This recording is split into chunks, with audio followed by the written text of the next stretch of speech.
State dismisses opposition claims that government acted illegally by restoring budget cuts. $30.8 million nursery school for Cummins Park. IPA and Ansimakal failed to meet criteria for supply of drugs to health sector. And Muslims celebrates Eid-ul-Fitr as Ramadan comes to an end. With this GINA News Capsule, I am Janelle Carter. The president dismissed the opposition's claims that government acted illegally and unconstitutionally by restoring portions of the 2014 national budget when the entire parliament went through this process in 2012 and again in 2013.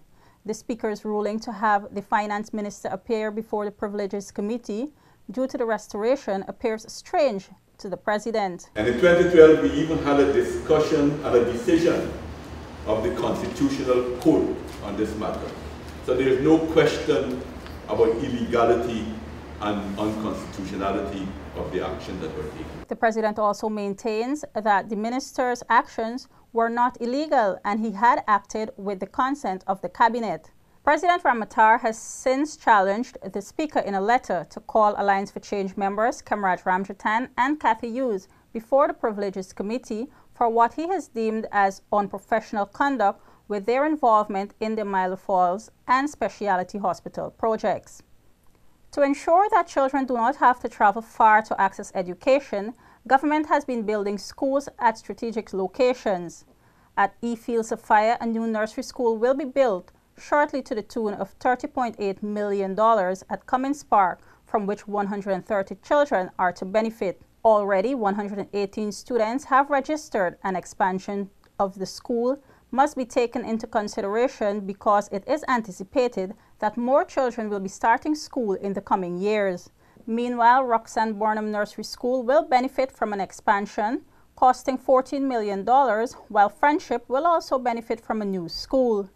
The 10th annual Maruka Exposition in Region 1 created the perfect occasion for marketing products produced in Amerindian communities and advancing the Maruka sub-region ecotourism. The annual expo highlights the potential of the region. This year, the theme of the exposition was focused on ecotourism. In this part of our country, there is a great potential for the development of ecotourism. And yes, that potential resides in this area.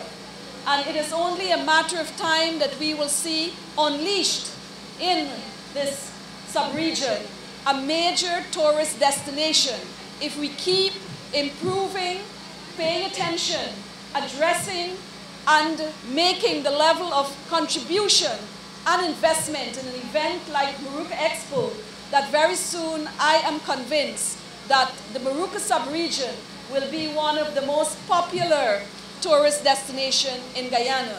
Prime Minister Samuel Hines joined with Muslims at the Peters Hall Masjid, East Bank Demerara, to commemorate Eid-ul-Fitr, marking the end of the month of fasting. Prime Minister Hines extended Eid greetings to the gathering while pointing out that the holy month of Ramadan carries a message of precepts and lessons which are well recognized for all people in all religions. Eid-ul-Fitr brings to an end the month of fasting and worship. Head of State President Donald Ramatar says New GPC Inc. was awarded the contract to supply the health sector with drugs after the two other applicants failed to meet the criteria set out by the evaluation team. Addressing the media during a recent press briefing, the president said that the decision of awarding the contract was done strictly at the level of the National Procurement and Tender Administration Board and not at the level of cabinet. I think we have to do is probably encourage broader participation, get more people to apply, say, get more people up their standard, and maybe hopefully that the next time some of those who probably meet the criteria will beat them, and we'll have more people in the way. The International Pharmaceutical Agency, IPA, Ansimakal and New GPC were among 4 other companies that submitted pre-qualification documents for the supply and delivery of medical and pharmaceutical supplies to the Guyana health sector. You are watching the GINA News Capsule. Thank you for watching. Do join us again. I am Janelle Carter. Good night.